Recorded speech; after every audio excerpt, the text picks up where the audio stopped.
County Police and Fire. Yes, ma'am. It seemed like something underground. Everything Okay, are you able down. to get out through the staircase? I don't know. There's a lot of smoke going on. Lower hazard building collapse at 88th Street, College Avenue. Unit stand by for dispatch. I can't see nothing but smoke.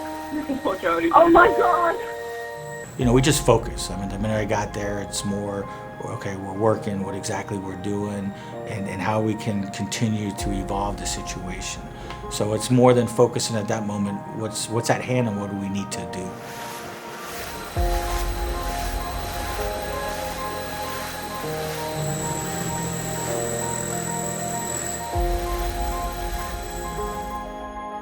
You know, we have a building standing, it's in the middle of the night, not sure the magnitude of the collapse. This building that's still standing, is it going to remain standing?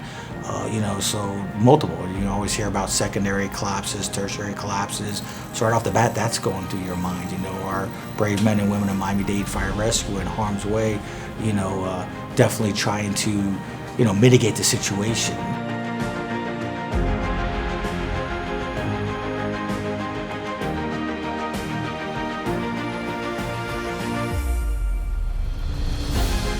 Arriving and seeing individuals on the balconies calling for help, that's one of the first initial responses, is setting up those units to then platforms, we would say, and that way raise up to that floor, the floor below, and then have our firefighters go onto the balcony or go into the building and help assist remove those individuals.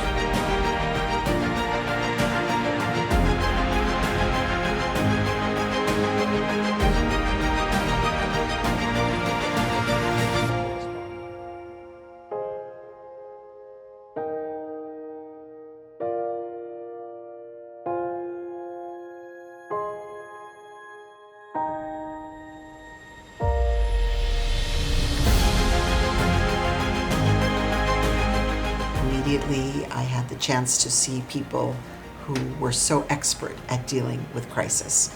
Our fire department, our police department, they were so well trained and so prepared for dealing with other disasters that they were able to quickly organize and galvanize themselves. Searching relentlessly in the rubble for the first 2 weeks, hoping for survivors, and then the remaining 2 weeks until we found remains for all of the 98 victims. They searched as though they were searching for their own loved ones, and really they did it with love.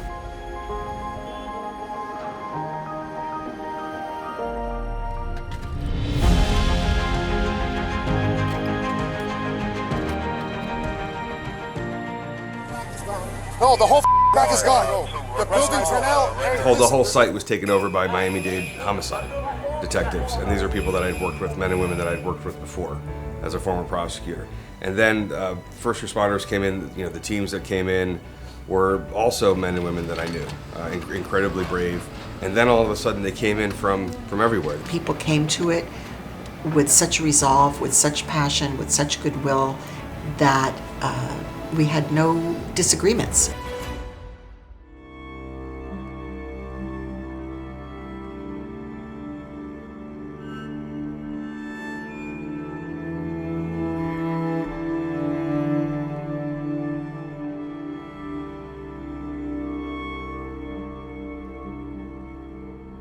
And these were families in such distress, in denial, in desperation, of course going through a process of anger,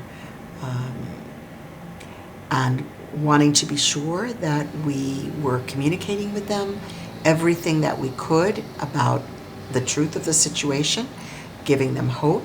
It was very difficult to be sure to think through from their perspective what we could do to help them in this time of great need. Usually when we had some crime that we were investigating or some scene that we were showing up to, there was a bad guy to point to right away, or a suspect you were looking for right away. And that was sort of different about this dynamic. And perhaps it contributed to having a nonpartisan, sort of non-political kind of response for everybody to this. There really was no bad guy of any particular party or side or affiliation with which to point to.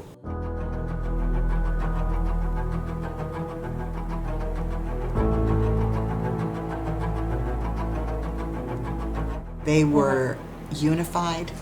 They were devoted to the single common purpose.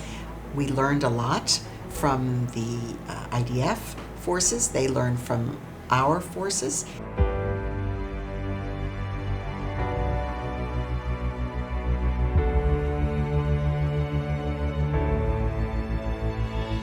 As you know, they've been fighting these fires all night.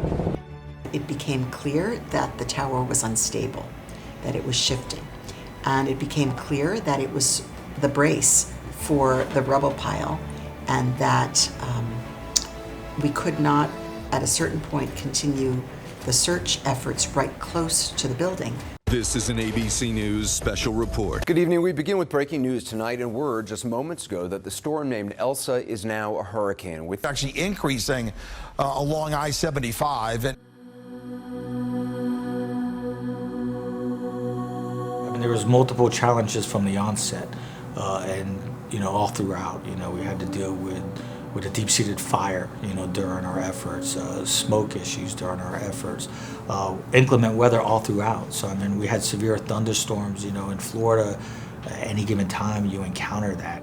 A large chunk of the building is still standing, and at any time, with heavy winds or with rain or more water intrusion. It was exhausting. It was hot. It was raining. There was smoke. There was fire. And yet they did not give up. They pursued the goal. All our firefighters that responded were heroes. I think everybody, that responded in some form or fashion, all the support, I think everyone involved in this is heroes.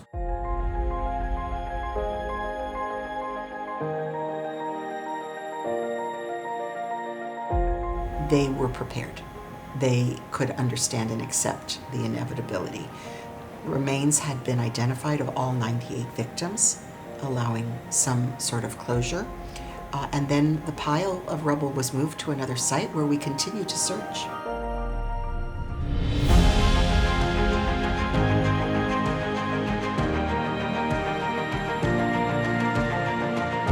To each and every one of you, from the bottom of my heart, you have shown the world what superheroes look like.